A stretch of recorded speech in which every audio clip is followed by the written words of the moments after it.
పక్క పలసని వాడు ఉక్కు గుండెల వాడు బందూకులా కదిలినాడు. పక్కరొచ్చే పనులు ఒక్కొక్కటే చేస్తూ రెక్కలే తొడుగుతున్నాడు. పేద తల్లి కంచంలోన పెరుగన్నమైనాడు. మన భద్రాద్రి కొత్తగూడెం జిల్లా నుండి గత నెల క్రితం కాంగ్రెస్ పార్టీలో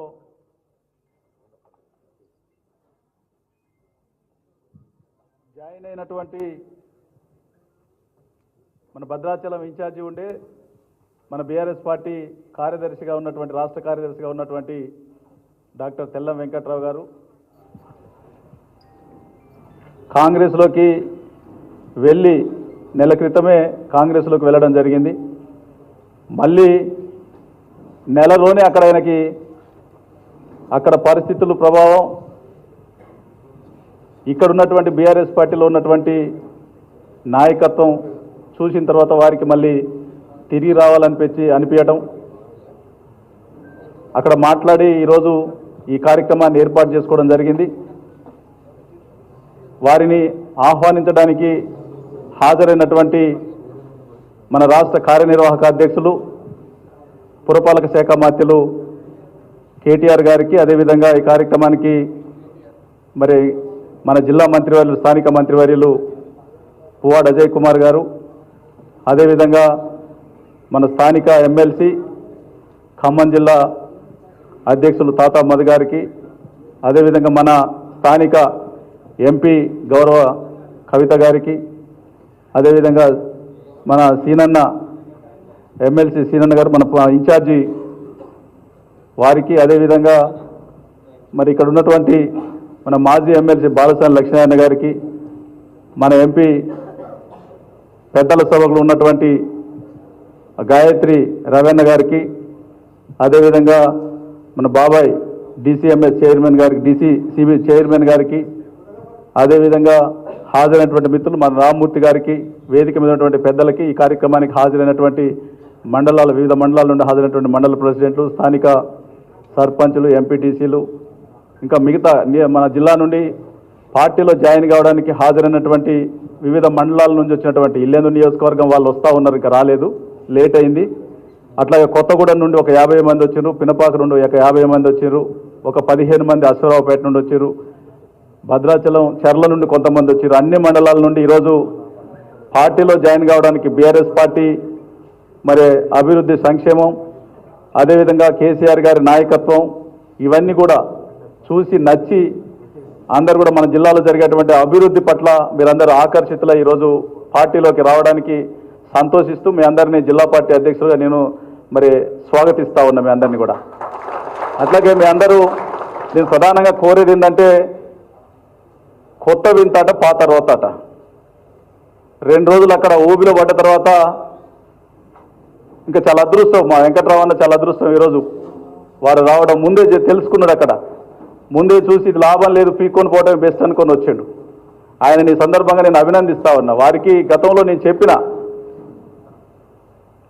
కానీ వారు చెప్పినటువంటి మాటలు కావచ్చు కొత్తదనం అనిపించి పోయిండు, కానీ పోయిన తర్వాత ముందే అన్నీ తెలుసుకొని అక్కడ ఉన్నటువంటి పరిస్థితి మునిగిపోయేటువంటి నావ. కుర్చీ మన చిన్నపిల్లలప్పుడు స్కూల్లో కుర్చీల పోట్లాట ఉండేది, మ్యూజికల్ చైర్ పోట్లాట ఉండేది, ఆ కుర్చీ కోసం ఉరుకులు పెడతా ఉండేది. అట్లా ఉన్నది పరిస్థితి, అక్కడ ఉన్నటువంటి పరిస్థితి. కాబట్టి ఈరోజు ఇక్కడ మనకి ఏక నాయకత్వం, బహునాయకత్వం ఉండదు. ఇక్కడ గౌరవ KCR గారి సారథ్యంలో వారి మాట ప్రకారం, వారి బాట, వారి ఆదేశాల మేరకు ఈరోజు చాలా క్రమశిక్షణ కలిగినటువంటి గులాబీ సైనికులుగా ఇక్కడ ఒక్కరి మాట ప్రకారం ఇక్కడ మనందరం కూడా పనిచేస్తూ ఉంటాం. ఎమ్మెల్యేలు కావచ్చు, ఎంపీలు కావచ్చు, కింది స్థాయి కార్యకర్త వరకు కూడా అందరూ కూడా గులాబీ సైనికులుగా, మంత్రుల దగ్గర నుండి మొదలు పెడితే అందరూ కూడా గులాబీ సైనికులుగా అందరం గౌరవ KCR గారి నాయకత్వంలో ఒకే మాట ఒకే బాట మీద మనం చాలా బోర్డర్లో సైనికులు ఏ విధంగా ఈ దేశాన్ని కాపాడుకోవడానికి ఎంత కంకణబద్దులై వారు మరి పనిచేస్తూ ఉంటారు, అట్లాగే ఈ తెలంగాణ రాష్ట్రం కోసం కూడా గులాబీ సైనికులు అంత కంకణబద్దులై అంత క్రమశిక్షణతో పనిచేస్తూ ఉంటారు. ఈ రాష్ట్రానికి శ్రీరామ రక్ష ఒక్క KCR గారు తప్ప, గులాబీ జెండా తప్ప ఏది కాదన్న విషయాన్ని మనందరం మర్చిపోవద్దు. అట్లాగే మనది ఆంధ్రప్రదేశ్కి పక్కనున్నటువంటి బోర్డర్ జిల్లా. మనదంతా కూడా కొద్దిగా 60-40 కల్చర్ అంటాం అనమాట. మనదంతా కూడా కొద్దిగా మనకు డిఫరెంట్ వాతావరణం ఉండే. నేను మరి మన వర్కింగ్ ప్రెసిడెంట్ గారికి ఈ సభాముఖంగా నేను ప్రామిస్ చేస్తా ఉన్నా, గతంలో ఉన్నటువంటి పరిస్థితి లేదు మా జిల్లాకు. ఈరోజు చాలా సానుకూలమైనటువంటి వాతావరణం ఉంది. గతంలో మాది 60-40 కల్చర్, మేమే 40 ఉండి వాళ్ళు 60 ఉండే పరిస్థితి ఉండే వలసలు.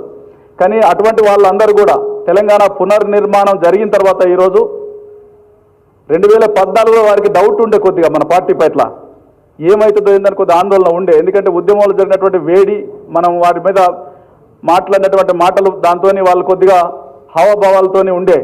కానీ ఈరోజు పునర్నిర్మాణం జరిగిన తర్వాత వాళ్ళు కళ్ళారా చూసిన తర్వాత ఈ తెలంగాణ రాష్ట్రానికి మనలాంటి బోర్డర్లో ఉన్నటువంటి జిల్లాలకు వెనుకబడినటువంటి జిల్లా మంది. కాబట్టి ఇటువంటి జిల్లాలకు ఒక్క కేసీఆర్ గారి నాయకత్వంలో వారే శ్రీరామ రక్ష తప్ప వేరే వాళ్ళు ఎవరు కూడా ఇంత అభివృద్ధిని, సంక్షేమాన్ని సాధించలేరు అని చెప్పేసి వాళ్ళే ఈరోజు ఆ రోజు 2014లో 2018లో మరి టీఆర్ఎస్ పార్టీ ఆనాడు ఓడిపోవడానికి మీ అందరం డబ్బులు వెచ్చించి మీ అందరం ఖర్చు పెట్టినాం. కానీ ఈరోజు తిరిగి మేమే ఖర్చు పెట్టి మరి పార్టీ కోసం గెలిపిస్తాం, ఈరోజు కేసీఆర్ గారు నిలబెడతామని చెప్పేసి వాళ్ళే అక్కడక్కడ అంటా ఉంటే చాలా సంతోషం అనిపిస్తూ ఉంది. కాబట్టి పెద్ద ఎత్తున ఈరోజు అభివృద్ధి, పెద్ద ఎత్తున 2 జిల్లాలు, 2 ఉమ్మడి జిల్లాలు కూడా ఒక సమ ఉజ్జిల 2 జోడెడ్ల లెక్క ఈరోజు పెద్ద ఎత్తున అభివృద్ధి జరుగుతూ ఉంది. కాబట్టి ఇంకా మరి మీరు తమరు వెనుకబడినటువంటి మరి మా ప్రాంతం పట్ల మీరు కూడా ఇంకా కొద్దిగా చొరవ చూపి భవిష్యత్తు కాలంలో మా జిల్లాను ఇంకా మరి మిగతా జిల్లాలతో, మాకు బాధ ఏంటంటే మాది బాగా వెనుకబడినట్టు జిల్లా, మేము దూర ప్రాంతం, మేము హైదరాబాద్ చుట్టూ తిరగలేము ఊకొచ్చి. కాబట్టి మేము దూరభారం ప్రయాణం చేయాలంటే వెనకట మాకు అట్లనే ఉండే పరిస్థితి. కానీ ఈరోజు ఇంకా మెరుగైన మేము చాలా, ఇంతకుముందు 7-8 గంటలు ప్రయాణం ఉండే హైదరాబాద్ రావాలంటే. కానీ ఈరోజు 3-3.5 గంటలనే హైదరాబాద్ వస్తాను అంటే అది తెలంగాణ వచ్చిన తర్వాత, తెలంగాణ కేసీఆర్ గారి నాయకత్వంలో కేసీఆర్ గారు చేసినట్టు అభివృద్ధిలో భాగం కాబట్టి ఈరోజు మేము కొద్దిగా అడ్వాన్స్గా వస్తూ ఉన్నాం. అయితే చాలా సమయం ఆదా అయింది. అయినప్పటికీ కూడా మాదంతా కూడా మేము ఎట్లా ఉంటామంటే కొడతారంటే భయం, పెడతారంటే ఆశ అన్నట్టుగా కొద్దిగా మేము అందరితో నెట్టుకొని రాలేము కొద్దిగా. కాబట్టి మమ్మల్ని మీరే గుర్తించాలని చెప్పేసి మా ప్రాంతం పట్ల మీరే ఇంకా కొద్దిగా ఒక అడుగు ముందుకేసి, వెనుకబడిన ప్రాంతం, అంత గిరిజన ప్రాంతం, ఆదివాసీ ప్రాంతం, కాబట్టి మీరే ఒక అడుగు ముందుకేసి మా అభివృద్ధి సంక్షేమాన్ని అన్న మాజీ స్పీకర్ గారిని కూడా వేదిక రావాల్సిందిగా కోరుతా ఉన్నాం. కాబట్టి ఎమ్మెల్సీ గారు, కాబట్టి మమ్మల్ని ఆ విధంగా దగ్గరికి హక్కును చేర్చుకోవాలని చెప్పేసి కోరుకుంటూ, ప్రత్యేకంగా ఈరోజు సందర్భం వచ్చింది కాబట్టి వారికి మన జిల్లా పక్షాన, అదే అశ్వరావుపేట నుండి ఆదిలాబాద్ వరకు ఉన్నటువంటి ఆదివాసుల పక్షాన, ఇంకా మిగతా పోడుదారుల పక్షాన వారికి పోడు భూముల పట్టాలు ఇచ్చి ఎంతో సుదీర్ఘకాలం ఎప్పటి నుండో ఉన్నటువంటి సెన్సిటివ్ ఇష్యూ, అది కూడా ఒక తెలంగాణ ఇష్యూ లాంటిది. మరి ఇటువంటి మరి మనంతా కూడా షెడ్యూల్ ఏరియా కాబట్టి ఇటువంటి ప్రాంతంలో ఒక అడుగు ముందుకేసి ఎవరు తీసుకున్నటువంటి ఒక నిర్ణయాన్ని, అద్భుతమైనటువంటి నిర్ణయాన్ని తీసుకొని మరి మా బతుకులకు మరి జీవనం వెలుగులు ఇచ్చినటువంటి మరి తెలంగాణ ముఖ్యమంత్రి, గౌరవ ముఖ్యమంత్రి గారికి ఈ సందర్భంగా మీడియా ప్రకారం మేము ఇప్పుడు కూడా తెలంగాణ భవన్లో మాట్లాడితే మొట్టమొదటిసారి నాకు అవకాశం వచ్చింది. మీడియా ముఖంగా కూడా మేము చెప్పేటువంటి అవకాశం రాలే. కాబట్టి ఈ సందర్భంగా వారికి శిరస్సు వంచి నమస్కరిస్తా ఉన్నా. ఎందుకంటే మా కొమరం భీం ఆనాడు మరి జమీన్ కోసం పోరాటం చేస్తే ఆనాడు ఉన్నటువంటి ప్రభుత్వం మరి తుపాకులతోని విచక్షణ రక్షణ కాల్పులు జరిపి, విషం ఇచ్చి కాల్పులు జరిపినటువంటి పరిస్థితి ఉండే. కానీ ఈనాటి ప్రభుత్వం అట్లా కాదు, మా సమస్యల పట్ల చిత్తశుద్ధితోని హక్కున చేర్చుకొని మమ్మల్ని చెట్టుకు పుట్టకొగలను అయినటువంటి వాళ్ళందరినీ కూడా హక్కున చేర్చుకొని మరి మా బతుకులకు వెలుగునిచ్చినటువంటి మీ ప్రభుత్వానికి ఎప్పుడు కూడా మేము రుణపడి ఉంటామని చెప్పేసి, ఎప్పుడు కూడా మీ నాయకత్వం మీ సూచనల మేరకు మేము పనిచేస్తామని చెప్పేసి, భవిష్యత్తులో ఇంకా చేరికలు ఉన్నాయి. ఇక్కడికి తీసుకురావాలంటే మాకు కొద్దిగా కష్టమైనటువంటి పని, ఎందుకంటే మేమంతా కూడా కొద్దిగా ఇబ్బందులు ఉన్నటువంటి పరిస్థితులు. కాబట్టి అంత దూరం నుండి దూరభారం కాబట్టి నేను మంత్రి గారిని చెప్పిన అక్కడే జిల్లా హెడ్ క్వార్టర్లో చేసుకుందాం, ఒక 1000 మందిని పెట్టి బ్రహ్మాండమైనటువంటి ప్రోగ్రాం చేసుకుందాం అంటే లేదు ఇక్కడికి రావాలని చెప్పేసి మా మంత్రి గారు ఆదేశించడం.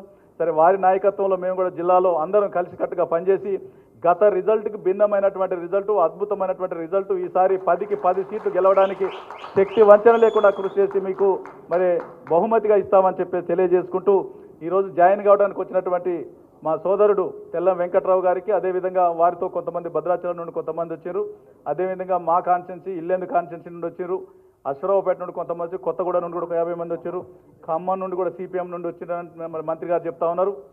కాబట్టి ఇంకా మిగతా వాళ్ళు రాలేదని చెప్పేసి ఎవరు అధైర్యపడాల్సిన పని లేదు. మన జిల్లా హెడ్ క్వార్టర్లో మంత్రి గారు, మిగతా మన జిల్లా ప్రెసిడెంట్ తాత అహ్మద్ గారు, ఇంకా మిగతా మన ఎంపీలు, ఇంకా ఎంపీలు రాలేదు, ఇంకా నామ గారు, వీళ్ళందరూ రాలేదు. వారికి కూడా ప్రత్యేకంగా కృతజ్ఞతలు, ధన్యవాదాలు తెలియజేస్తాను. వారి మరి సహకారం కూడా ఇదే విధమైనటువంటి సహకారం ఉండాలని చెప్పేసి అందరం కలిసికట్టుగా మళ్ళీ జిల్లాలో మంచి ప్రోగ్రాం పెట్టుకుందాం. ఆ రోజు ఒక 1000 మందితో, ఇంకా కొంతమందితో మాట్లాడుతూ ఉన్నాం. ఒక 1000 మందికి దక్కుంటా మంచి జాయినింగ్స్ ఉన్నాయి. మీరెవరు అధైర్యపడాల్సిన అవసరం లేదు. బయట ఉన్నటువంటి వాళ్ళు ఏదో మాట్లాడుతూ ఉంటారు, వాళ్ళకి ఏం తెలుసు, బరువు తెలియదు, బాధ్యత తెలియనటువంటి వాళ్ళు ఏదైనా మాట్లాడతారు. కానీ మనకి బరువు తెలుసు, బాధ్యత తెలుసు మనకి.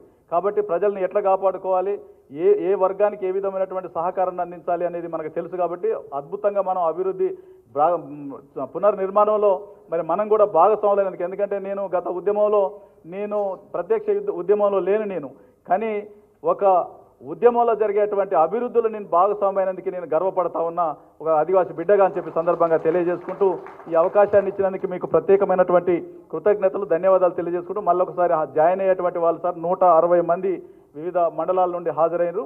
అది చెప్తా అయినాక సార్, అది వారందరికీ కూడా నేను స్వాగతం చెబుతూ, ఇప్పుడు గౌరవ మంత్రి గారు ఈ సందర్భాన్ని పురస్కరించుకొని ప్రసంగించవలసిందిగా కోరుతా ఉన్నాం. జై తెలంగాణ.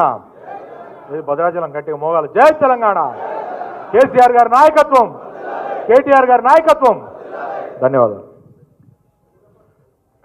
సభాధ్యక్షులు, భద్రాద్రి కొత్తగూడెం జిల్లా BRS పార్టీ అధ్యక్షులు మరియు మన విప్ గారు, పినపాక శాసనసభ్యులు రేగా కాంతారావు గారు, ఈనాటి ఈ పార్టీ జాయినింగ్ ప్రోగ్రాంలో ముఖ్య అతిథిగా ఇచ్చేసిన మన ఫ్యూచర్ ఆఫ్ తెలంగాణ మన KT రామారావు గారు, మంత్రివర్యులు, వేదిక మీద ఉన్న మహబాద్ పార్లమెంటు సభ్యురాలు అక్క కవితమ్మ గారు, అలాగే శాసన మండలి సభ్యులు మిత్రులు తాత మధు గారు, అలాగే మరి రాజ్యసభ సభ్యులు వద్దిరాజు రవిచంద్ర గారు, మాజీ శాసనమండలి సభ్యులు బాలసాని లక్ష్మణ్ గారు, కురాకుల నాగభూషయ్య గారు, అలాగే వేదిక మీద ఉన్న శ్రీనివాసరెడ్డి గారు, మధుసూనాచారి గారు, బొమ్మెర రామ్మూర్తి గారు, ప్రత్యేకించి ఈనాడు మళ్ళీ పార్టీలోకి గర్వాపసి కార్యక్రమం ద్వారా మళ్ళీ తిరిగి వస్తూ BRS పార్టీలో తిరిగి జాయిన్ అవుతున్న డాక్టర్ తెల్లం వెంకటరావు గారు, వారితో పాటు దుమ్ముగూడెం ZPTC గారైన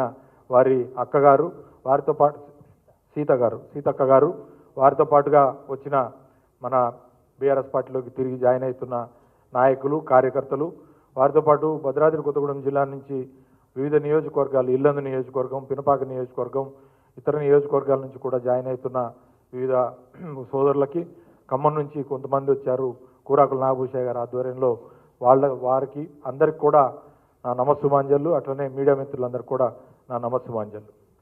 ఇవాళ BRS పార్టీ మనకి ఒక దిశానిర్దేశం, గుర్తెరిగి ఆలోచించాల్సిన విషయం.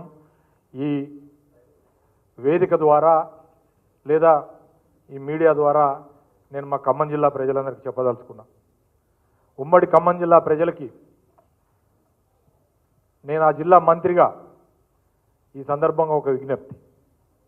2 సార్లు తెలంగాణ రాష్ట్రాన్ని తెచ్చిన ఉద్యమ రథసారథి కేసీఆర్ గారి ఆధ్వర్యంలో తెలంగాణ రాష్ట్రంలో TRS ప్రభుత్వం 2 సార్లు ఏర్పడిన సందర్భంగా మన ఖమ్మం జిల్లా ప్రధాన పాత్ర పోషించలేదు.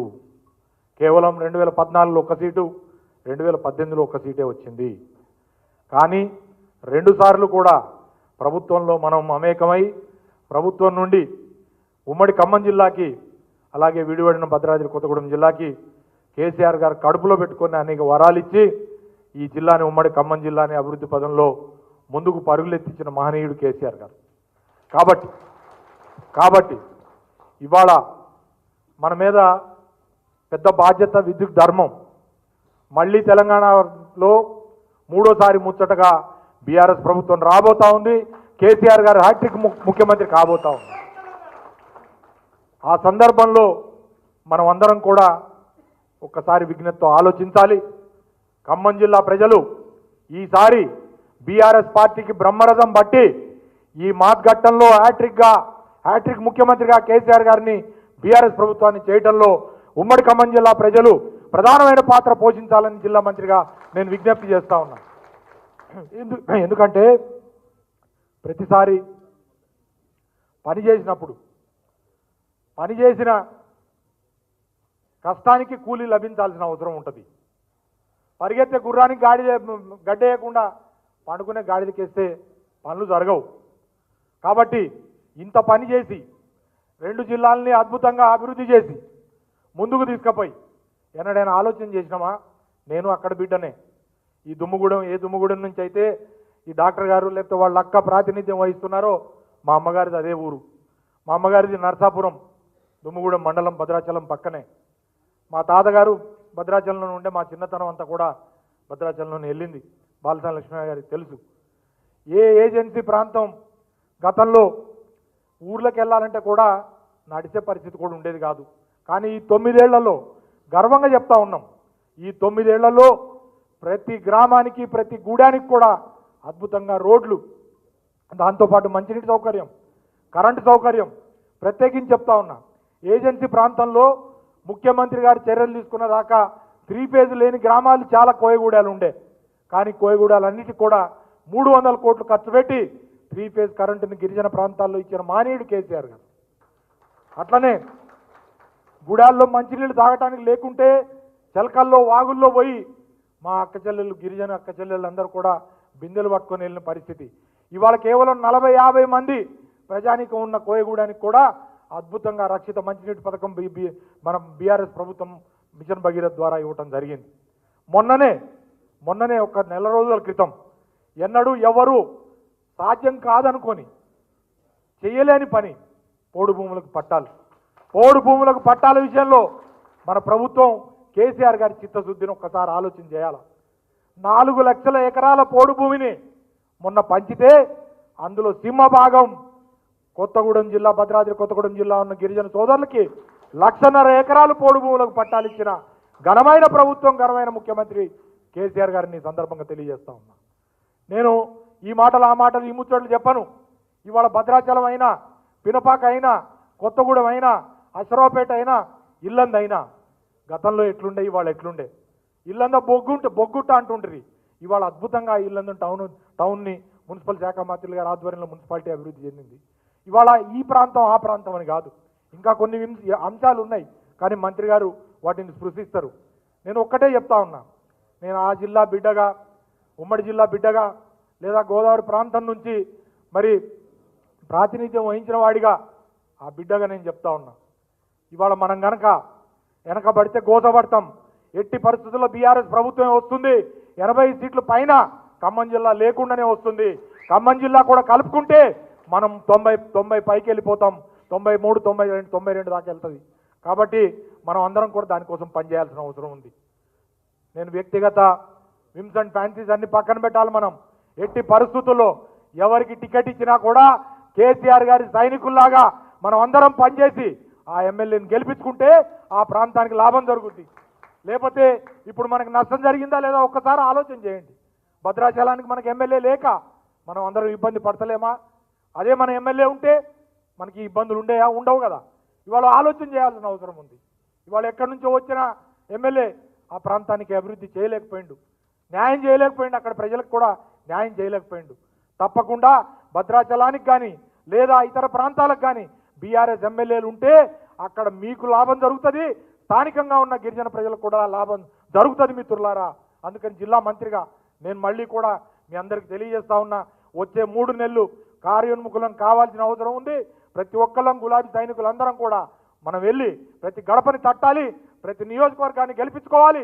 మిగతా ఉత్తర తెలంగాణతో సహా, మిగతా దక్షిణ తెలంగాణ జిల్లాలతో సహా మనం కూడా ఖమ్మం జిల్లా కూడా మన పాత్ర పోషించి తెలంగాణ సమాజానికి శ్రీరామ రక్ష కేసీఆర్ గారి ప్రభుత్వం మాత్రమే అని చెప్పి రుజువు చేయాలని మనస్ఫూర్తిగా కోరుకుంటూ మరొక్కసారి మరి మిత్రులు వెంకట్రావు గారు పార్టీకి వస్తున్న సందర్భంగా నేను ఒక్క విషయం నేను మనవి చేయదలుచుకున్నా. పార్టీ తల్లి లాంటిది. పార్టీకి గనక ద్రోహం చేస్తే ఎవరైనా సరే డెఫినెట్గా వాళ్ళకి మూల్యం చెల్లించుకోవాల్సి వస్తుంది. ఎంత పెద్దవాళ్ళు అయ్యారు పార్టీని అడ్డం పెట్టుకొని ఇవాళ పెద్ద పెద్ద మాటలు మాట్లాడుతూ ఉన్నారు. పెద్ద పెద్ద మాటలు మాట్లాడుకుంటా KTR గారిని లేదా హరీష్ రావు గారిని లేదా కవిత గారిని కూడా తులనాడే కార్యక్రమం నిన్న మొన్న చేశారు. మీ అవకాశం ఎంత, మీ స్థాయి ఏంటి, మీరు ఎవరి గురించి మాట్లాడుతున్నారు?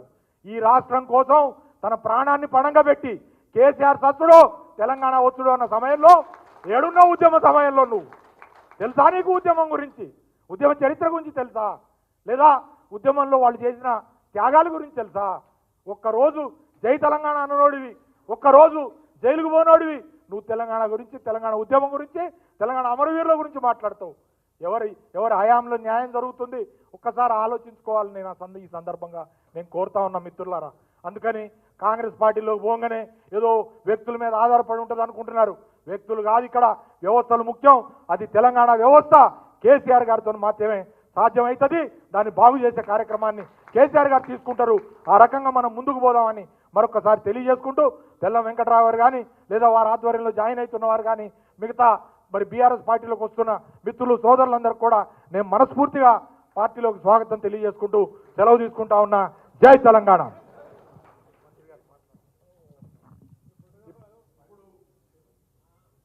ఇప్పుడు మన మంత్రివర్యులు, మన నాయకులు ఫ్యూచర్ ఆఫ్ తెలంగాణ కేటీ రామారావు గారిని మాట్లాడవలసిందిగా కోరుతా ఉన్నాను.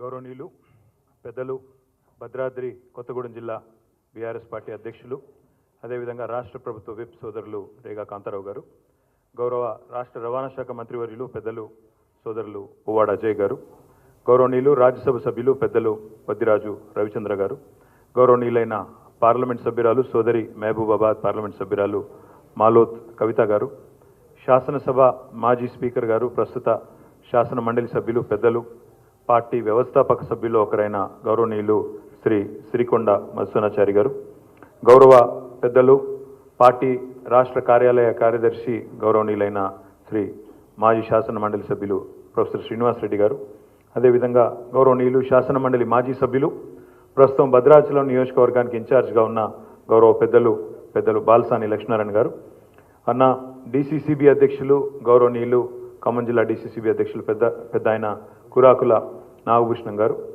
మా సోదరుడు మొదటి నుంచి ఉద్యమంలో తన పాటతో మాటతో మరి ఎన్నో రకాలుగా ఉద్యమానికి కాంట్రిబ్యూట్ చేసిన తమ్ముడు బొమ్మెర రామ్మూర్తి గారు, గౌరవనీయులు లింగంపల్లి కిషన్ రావు గారు, మరి ఈరోజు పెళ్లి కొడుకు మీ నాయకుడు భద్రాచలం నుంచి ప్రత్యేకంగా పెళ్లి కొడుకు అనగానే లేచినావన్నా, మళ్ళీ పెళ్లి చేసుకుందామని మా డాక్టర్ గారు ఒక నెల రోజుల దూరం అయినా తిరిగి సొంత గుట్టికి తిరిగి వచ్చినందుకు డాక్టర్ గారికి గట్టిగా చప్పట్లతో డాక్టర్ తెల్లం వెంకట్రావు గారికి, అదేవిధంగా వారి వెంబడ వచ్చిన వారి సోదరి మన దుమ్ముగూడెం జెడ్పీటీసీ సీత గారికి, ఇంకా ముఖ్య నాయకులందరికీ, ఇతర నియోజకవర్గాల నుంచి కూడా విచ్చేసిన మిత్రులకి, అదేవిధంగా మా పాత్రికేయ మిత్రులకి పేరు పేరున ఉమ్మడి ఖమ్మం జిల్లాలోని వివిధ నియోజకవర్గాల నుండి విచ్చేసిన మా ఖమ్మం జిల్లా పార్టీ ప్రెసిడెంటు శాసన మండలి సభ్యుడు సోదరుడు తాత మధు గారు, ఇంకా ఇక్కడ విచ్చేసిన ప్రతి ఒక్కరికి పేరు పేరున హృదయపూర్వకంగా నమస్కారం. వెంకట్రావు అన్నకి ఎక్కువ టైం పట్టలేదు తెలుసుకోవడానికి, ఎందుకంటే గోదావరి పక్కనే ఉంటుంది భద్రాచలం. కాంగ్రెస్ నమ్ముకుంటే కుక్కతోక పట్టుకుని గోదావరి ఈదినట్టే అనే మాట అర్థమైంది వెంకట్రావు అన్నకు, చాలా ఫాస్ట్గా అర్థమైంది. ఇంకా ఆ పార్టీని నమ్ముకుంటే ఇప్పటికే 5 దశాబ్దాలు తెలంగాణను మోసం చేసిన పార్టీ, దగా చేసిన పార్టీ, మళ్ళీ రేపు నన్ను కూడా దగా చేస్తుందనే విషయం వెంటనే అర్థమై తిరిగి కాంతారావు గారు, అదేవిధంగా అజయ్ గారు, అదేవిధంగా మా బాలసాని లక్ష్మీనారాయణ గారు అందరి ఆలోచన మేరకి ముఖ్యమంత్రి గారి అనుమతితో తిరిగి పార్టీలోకి విచ్చేస్తున్నందుకు వారికి హృదయపూర్వకంగా స్వాగతం. వారి భవిష్యత్తుకు పూర్తి స్థాయిలో పార్టీది భరోసా, వారి ఎంబడ వచ్చిన ప్రతి ఒక్కరి భవిష్యత్తుకు కూడా భరోసా మాది, బాధ్యత మాదనే మాట కూడా ఈ సందర్భంగా విజ్ఞప్తి చేస్తాం. దయచేసి ఇక్కడికి వచ్చిన మిత్రులందరినీ ఒక 2 విషయాలు ఆలోచించమని కోరుతా ఉన్నాం. ఇప్పుడే కాంతారావు గారు మాట్లాడుతూ ఆదివాసీ బిడ్డలం మేము, ఏజెన్సీ ప్రాంతం మాది, మరి ఆనాడు కుమ్రం భీమ్ గారు జల్ జంగల్ జమీన్ అనే స్ఫూర్తితో ఆనాటి అప్పటి పాలకుల మీద పోరాటం చేసి మా జాతి కోసం పోరాడినాడు. అటవీ భూముల మీద హక్కుల కోసం కానీ, నీటి కోసం కానీ, మా అడవులను కాపాడుకోవడం కోసం కానీ ఆ రోజు జరిపిన పోరాటం గురించి కూడా వారు ప్రస్తావించడం జరిగింది. ఈరోజు ఒక్క మాట దయచేసి కేసీఆర్ గారి నాయకత్వంలో ఏం జరుగుతుందో ఆలోచించమని మిమ్మల్ని అందరినీ కోరుతా ఉన్నాం. జల్ జంగల్ జమీన్ అంటే నీరు, అడవి, భూమి, ఈ 3 విషయంలో తెలంగాణలో ఏం జరుగుతుందో ఆలోచించేయండి. ఈరోజు మనం ఇప్పుడు వానాకాలం నాట్లు ఇప్పుడిప్పుడే పడతా ఉన్నాయి, ఇంక కొన్ని చోట్ల పడ్డాయి.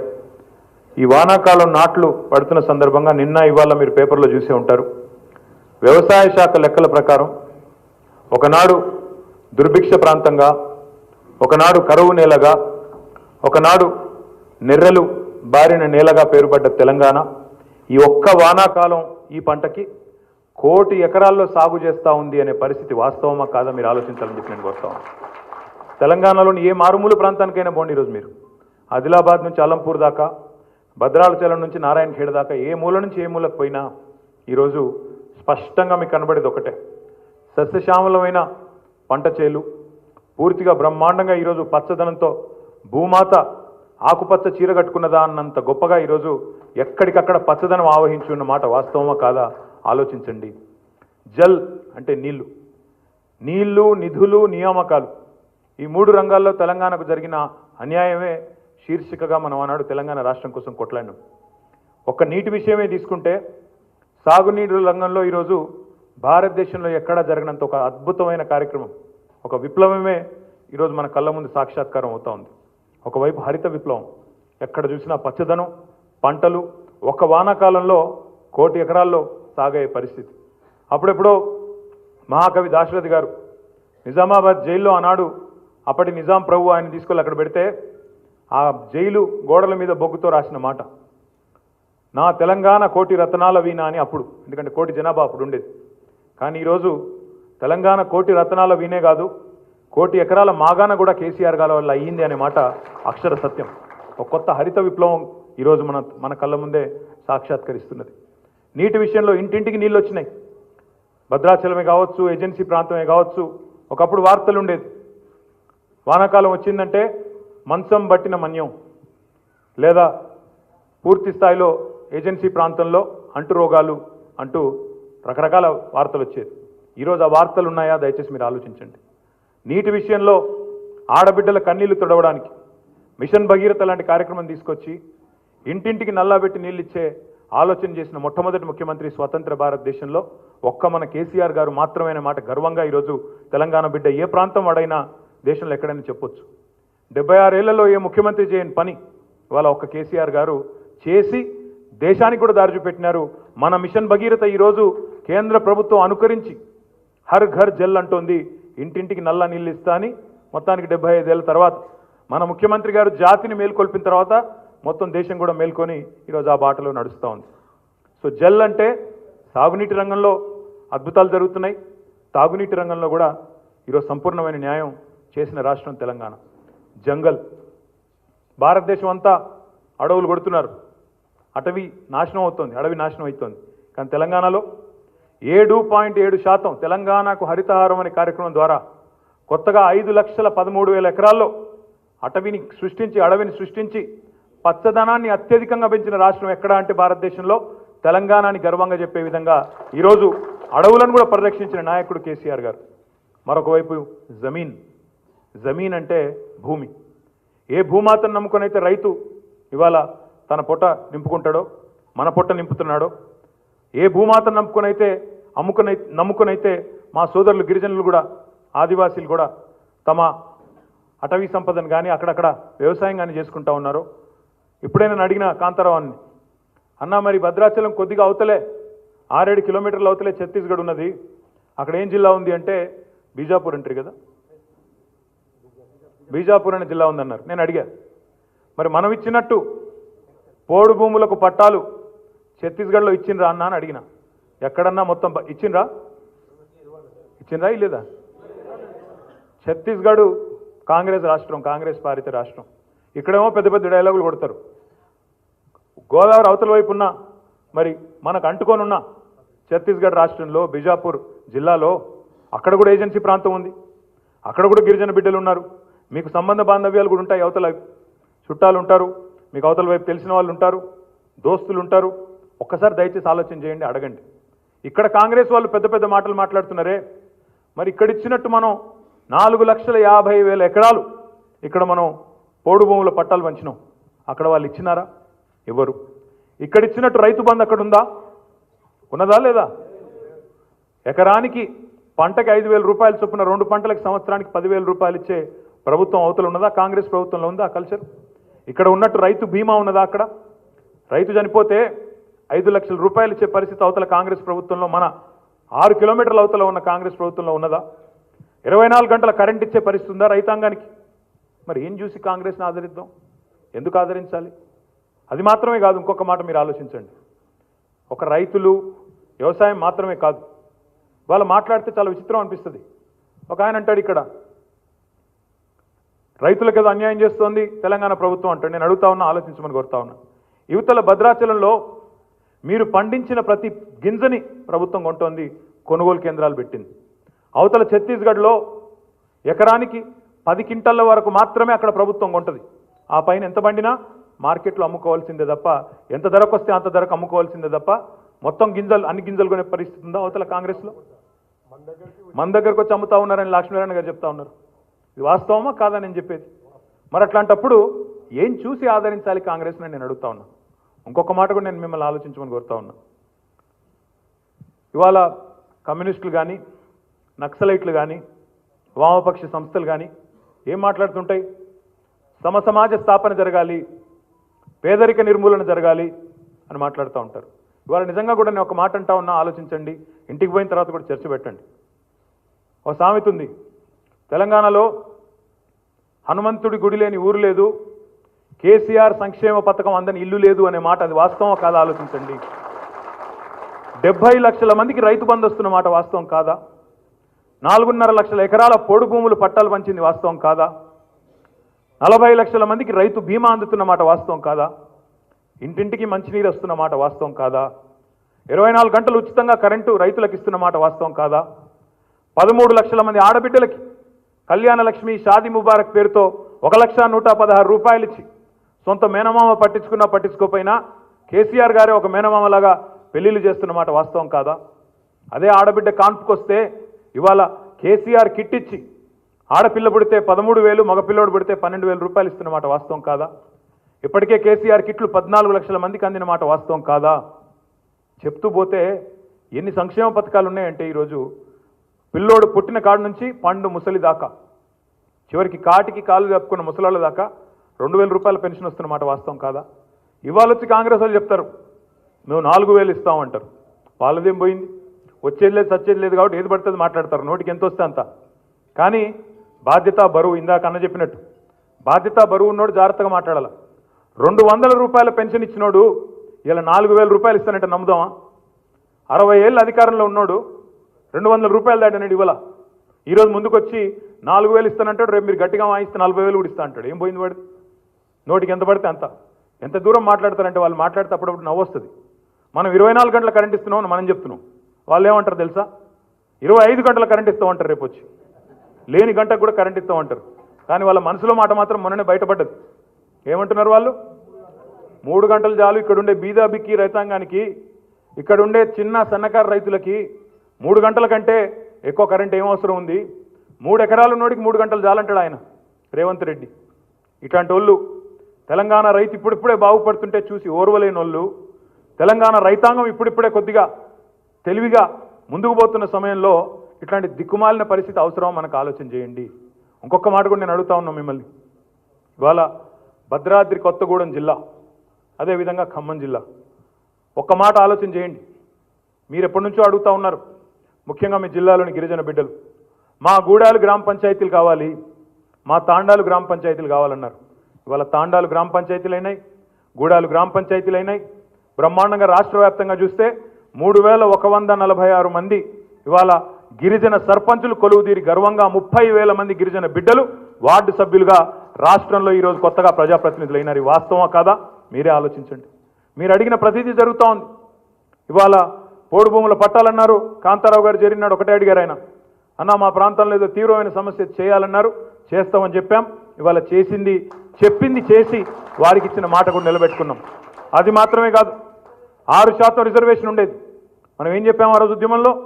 సహజంగానే రిజర్వేషన్ పెరుగుతుంది, జనాభా పెరుగుతుంది, రిజర్వేషన్ పెరుగుతుంది. తెలంగాణ వస్తే గిరిజనులకి 6% నుంచి 10% పెరుగుతుంది. ఎందుకంటే ఇది scheduled tribe, scheduled by constitution, ఆటోమేటిక్గా పెరుగుతుందని చెప్పాం. చెప్పినట్టే ఈరోజు విద్యలో ఉపాధి అవకాశాల్లో గిరిజనులకి 10% పెంచిన ఘనత, 6 నుంచి 10% పెంచిన ఘనత కేసీఆర్ గారిదా కాదా ఆలోచించండి. పోడు భూములకు పట్టాలు ఇవ్వడమే కాదు, ఆ పోడు భూములకు పట్టాలు అందుకున్న రైతులకు అటు పట్టా ఇవ్వడంతో పాటు ఇటు రైతు బంధు ఇచ్చిన నాయకుడు కేసీఆరా కాదా ఒక్కసారి ఆలోచించండి. 73,000 కోట్ల రూపాయలు, 1, 2 కాదు, ఎవరన్నా ఈ దేశంలో స్వాతంత్రం వచ్చిన తర్వాత ఈ 76 ఏళ్లలో ఎవరన్నా ఒక నాయకుడు రైతుకి పెట్టుబడి వాళ్ళని ఆలోచించిన నాయకుడు ఉన్నాడా? ఒక కేసీఆర్ తప్ప. మరి వాళ్ళ ఎవరికి ఏం అన్యాయం జరిగిందని చెప్పి కేసీఆర్ గారికి ఓటేయకుండా ఉండేదానికి ఏ వర్గం మీరు చెప్పండి నాకు. మైనారిటీలకు మైనారిటీ బంధు, బీసీకి బీసీ బంధు, దళితులకు దళిత బంధు, గిరిజనులకు ఇవాళ పోడు భూముల పట్టాలు, రిజర్వేషన్ పెంచడం, గిరిజన తాండాలను బ్రహ్మాండంగా బ్యూటిఫుల్గా పంచాయతీలు చేయడం. ఏ వర్గానికి ఈరోజు కేసీఆర్ గారి వల్ల లాభం అందలేదు, ఏ వర్గానికి సంక్షేమం అందట్లేదు. కానీ విచిత్రం ఏంటంటే కాంగ్రెస్ వల్ల కూడా రైతు బంధు వస్తుంది. ఒకవైపు రైతు బంధు అందుకొని జేబులో పెట్టుకుంటారు, ఇంకోవైపు తిడతా ఉంటాడు బయటకు వచ్చి. కాంగ్రెస్ వాళ్ళ ఇంటికి కూడా 24 గంటల కరెంట్ వస్తుంది, బయటకు వచ్చి తిడతాడు. వాళ్ళ ఇంటి ముందు కూడా బ్రహ్మాండంగా నీళ్లు తీసుకుంటారు, మిషన్ భగీరథ నీళ్లు అందుకుంటారు, తాగుతారు, బయటకు వచ్చి మాత్రం కేసీఆర్ని తిట్టాల. వాళ్ళ పిల్లల పెళ్ళిళ్ళు అయితే కళ్యాణ లక్ష్యం వస్తుంది, షాదీ ముబారక్ వస్తుంది, బ్రహ్మాండంగా 1,110 రూపాయలు జేబులో పెట్టుకోవాలా, బయటకు వచ్చి కేసీఆర్ మీద విమర్శ చేయాలా.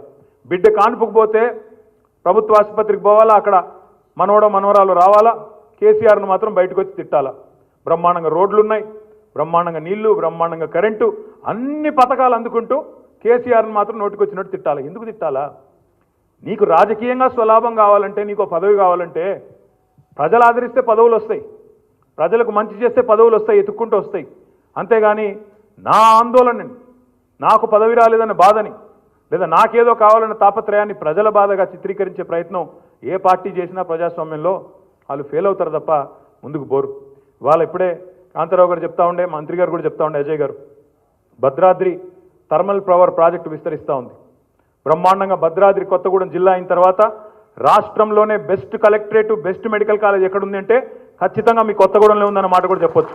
అంత అందమైన మెడికల్ కాలేజ్, అంత అందమైన కలెక్టరేట్ ఎక్కడ కూడా లేదు రాష్ట్రంలో, మా జిల్లాతో సహా లేదు. రేపటి రోజులు కూడా నేను మీకు చెప్తా ఉన్నా, మీకు 2 హామీలు ఇంకా నెరవేర్చాల్సినవి ఉన్నాయి భద్రాద్రిలో. ఒకటి, భద్రాద్రి రామాలయాన్ని అద్భుతంగా తీర్చిదిద్దాలి.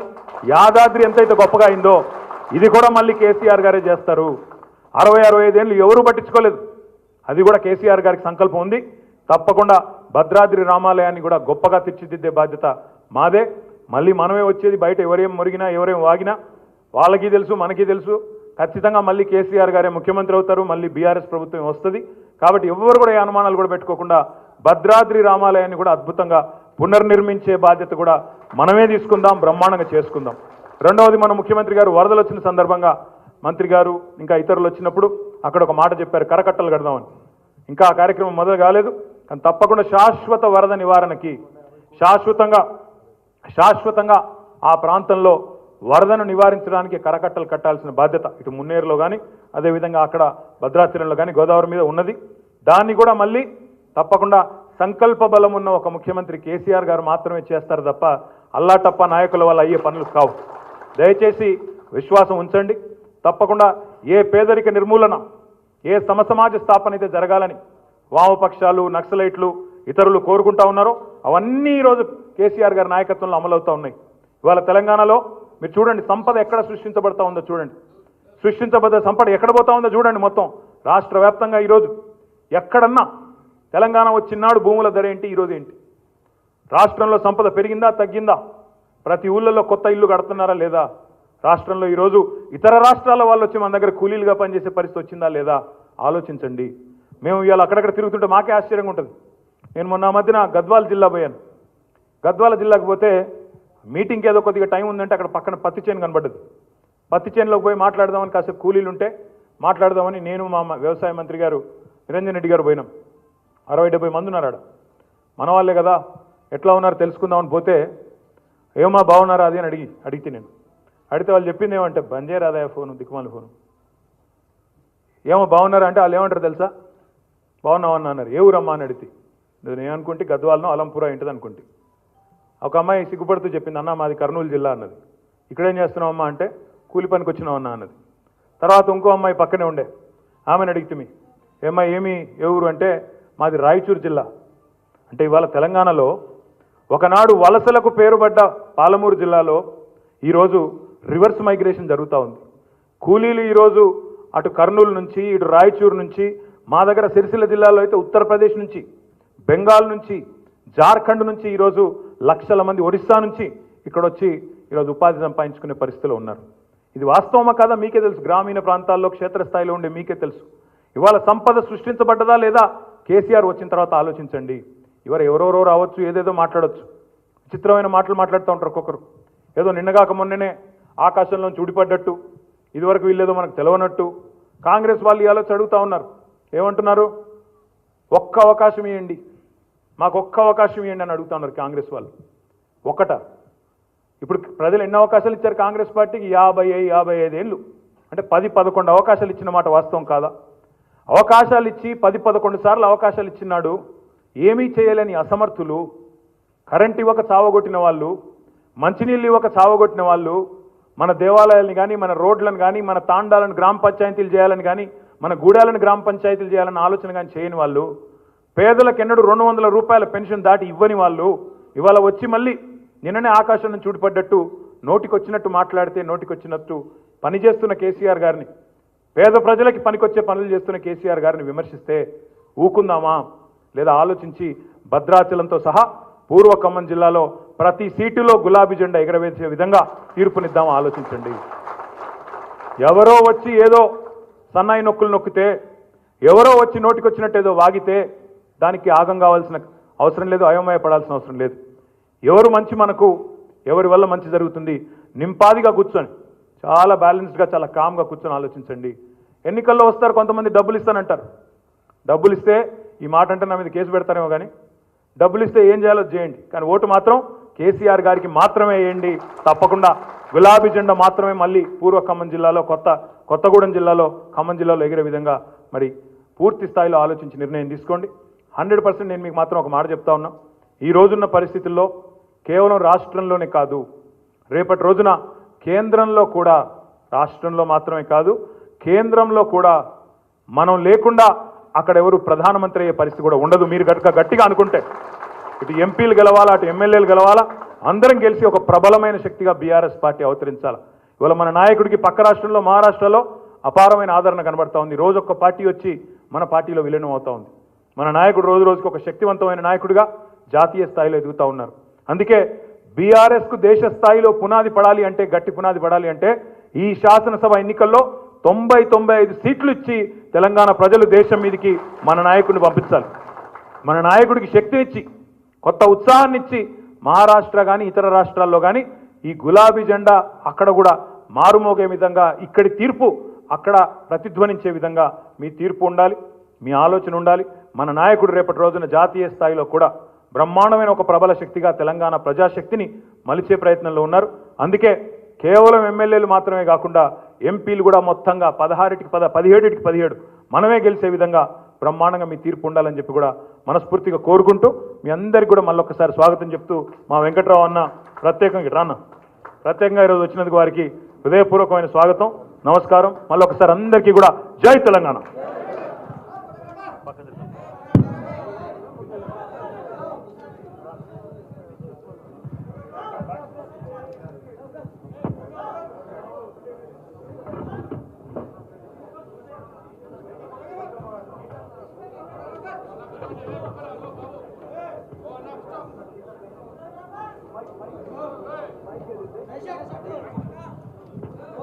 జెడ్పీటీసీ సీతక్క గారు రండి సార్. కొద్దిగా మీరందరూ కొద్దిగా పక్క జరగాలి, స్పీడ్గా వస్తారు మన వాళ్ళంతా.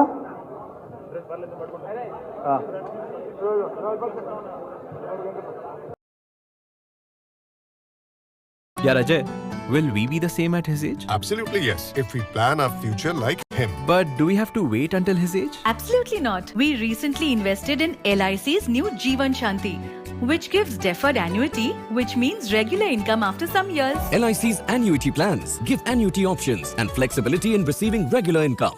Hi, I'm Karan Thapar. Over the last few years, I hope you've been watching my program, The Interview on the Wire. During that period, I've interviewed doctors, politicians, businessmen, scientists, authors, and even the occasional Nobel laureate. For me, it's been exciting. I hope it's been enjoyable for you. But these, as you know, are tough times, and if this program is going to remain bold, independent, and sometimes even defiant, then I think we need your support. At the end of the day, it's a truism, but editorial independence is best defended by the viewers. So if you would like this program to remain the way it is, forthright, outspoken and interesting, then would you consider supporting us? All you have to do is to click on the description at the bottom. But more than anything else, I hope you will continue to watch the interview. Your viewership means an awful lot to me.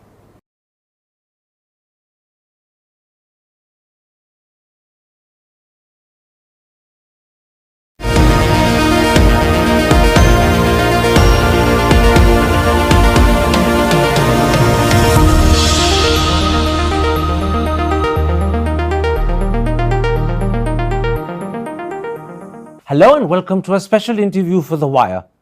Last week when Home Minister Amit Shah spoke in the Lok Sabha and spoke about Manipur, did he lay out a convincing and credible roadmap to resolve the crisis in the state? Or did he fail?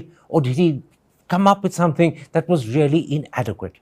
As a result, we asked today, what are the steps that are needed to tackle the law and order problem, which is an immediate concern, and then beyond that, the political problem, which is far more intractable? Those are the key issues I shall raise today with the Director of Human Rights Alert, Bablu Loitambam. Bablu Loitambam, let me begin a little differently. The Manipur crisis is now almost 3.5 months old. Let's start by assessing how different governments have handled it. Let's start with the state government in Biren Singh. What's your assessment of the way they've handled it? Well, Karan, initially, this problem could have been nipped in bud, despite of all the misgivings, despite of all the mistakes, if the government responded on the 3rd of May to the violence that escalated in Churachandpur and More immediately. I think many of this escalation that we are seeing would have never happened. There was kind of a total lack of response. I was told that because perhaps that day the Vice President was also there, let us assume that for some reason the machinery was engaged in something else. But I still cannot put my mind across to see why on the 4th of May, which is by far the most violent day, the state's response was almost zero. Rather, this was the most violent day. I mean, I think the state machinery is geared up, particularly in a state like Manipur, which has been facing this kind of law and order, some low intensity conflict for decades together. There are wherewithals of dealing with this problem at quite short notice. But the fact that this has not been used and this has not been geared up till date, and also there was a little hopefulness that when Amit Shah did pay the visit that perhaps something is going to happen, and he have given a promise also to the people of Manipur that within 15 days he will come out with a solution. We were all pinning our hope that perhaps something is going to happen. But unfortunately, that again passed off. And the most recent one was after a lot of this, mobilization from the opposition. Finally, Manipur has come in the national focus, and a debate has been conducted on Manipur. But strangely, that has also not brought the respite. Rather, it has created more anger among different sections of the people. None of the MPs from Manipur could speak. Even though they are from the ruling party from the NDA alliance. Mizoram MP, we are told his microphone was switched off. And again, that had come and gone, and the violence continue. I don't know what is going to really, we are having need a very deep introspection on the whole mudsliding of democracy that we are experiencing in this country, and its inability to respond to a crisis as grave as we are seeing in Manipur is extremely unfortunate. I'll come to the debate in Parliament in a moment's time, but let's first focus on Biren Singh and the state government. You're clearly suggesting that on the first 2 days when they could have nipped it in the bud, they were negligent. Perhaps they were distracted by the visit of the Vice President. What happened thereafter? did they in some sense become complicit in wanting it to continue? That's a good question. If I say that, I'll be in trouble back home. But let us try to understand this a little more objectively. We are told there are already additional 60,000 troops that has been flown into Manipur. Where are they? What are they doing? What is the peace initiative? Obviously, we are seeing on the ground that very angry Meitei youth with arms and very angry Kuki youth in arms are clashing on a daily basis. If you speak to the Kuki, they said behind the angry Meitei youth are the backing of the police. And if you speak to the Meitei, they'll say behind the Kuki youth are the Assam Rifles. And who are they getting their power from? N. Biren Singh on the one hand, Amit Sahaji from the other. And I mean, I can't help coming back to the parliament because Amit Sahaji says Biren Singh is fully cooperating. So this is a conflict between people who are driving their power from two good friends who are in full cooperation. I mean, if you do this simple mapping of the conflict, I can't make sense of what's happening in Manipur. I'll come in a moment's time to both Amit Shah and Biren Singh, but let me first talk about the Prime Minister. For 79 days, he had nothing to say about Manipur whatsoever. When he did speak, it was after that dreadful rape video went viral, and he spoke for 40 seconds, and a lot of it was political whataboutery. And when the debate happened in Parliament, he spoke for 2 hours 15 minutes, of which, according to the Calcutta paper, The Telegraph, 5.5 or 6 minutes were devoted to Manipur. How did that go down in people in Manipur? A Prime Minister who simply is unable to speak. I think it is shocking. I think people were very, very disappointed by the way I think the Telegraph reporting was quite apt, just blah, blah, blah, blah, blah. And no substance in terms of, I mean, it's all good to say we are trying to restore peace, but how? Is there a roadmap? People are starving to listen to, you know, the Vishwaguru. He's now talking about Ukraine. He's now talking about a new world order. We are going to come into the, I mean, in yesterday's Independence Day speech, we are going to be developed country. We are going to be the third largest economy very soon. But what is your response to a increasingly, you know, devastating situation in Manipur? And if you're not able to respond to this, I mean, you might look and think of climbing that huge mountain, but if you are not able to deal with the thorn that is in your feet now, you'll never reach there. And I think you have to give attention to the thorn that is sticking at your toes now to be able to climb that. And simply neglecting it and making it fester, you will end up spoiling your own fit, but will never be able to reach those big goals that we are setting ourselves for. I've spoken to maybe 20-25 people in Manipur, Kuki, Meitei, Naga. Practically every one of them have said that they feel let down by the Prime Minister. Many have said they think the Prime Minister has turned his back on Manipur. Do you share that feeling? Absolutely, absolutely. Because, I mean, you know, he had, not that he had not responded to crisis in this country. He had responded to Orissa, he has responded to Gujarat, he has responded to almost every other issues that is affecting when that awful country. train accident happened and Manipur was raging at the same time, he went to the train accident, but he had nothing to say about Manipur. Exactly. I mean, we do empathize with what's happening in the rest of the country. But as a Prime Minister and as a father figure for the whole country, and also considering that he is such an articulate, well-spoken orator, we expect him to explain, to identify, empathize with the pain on both sides, and come out with a clear vision on what he is going to do for the people. And that he's failed to do. I think completely. Let's, against this background, come to the Home Minister's speech. It was exactly a week ago in the Lok Sabha. He spoke for 2 hours. Do you think he sketched out a credible, convincing roadmap to resolve the crisis, or did he fail to do so? Karan, we have been dealing with the problem in Manipur. I mean, I have been working on the issues in Manipur for the last 30 years or so. and we have an understanding of what is happening there. But I find the kind of representation that had come in his thing was grossly either misinformed or misplaced.